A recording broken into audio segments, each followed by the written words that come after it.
अरे ममता दीदी, ए ममता दीदी, आप क्यों इतना परेशान हो रही हैं? आपसे बुरा तो मैं हारा हूं। अरे तुम तो सिर्फ हारा है, हमारा तो पार्टी बर्बाद हो गया। आधा इधर आधा उधर, बाकी किधर अमित जानी ना सत्य।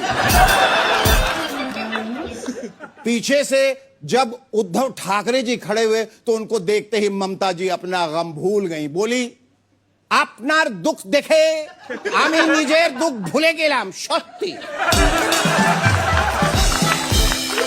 पीछे से अखिलेश यादव खड़े होके बोले, आप लोग तो अपनी हार का रोना रो रहे हैं, मुझे देखिए, मेरे यहां तो अभी चुनाव भी नहीं हुए हैं, मुझे तो अगले साल हारना।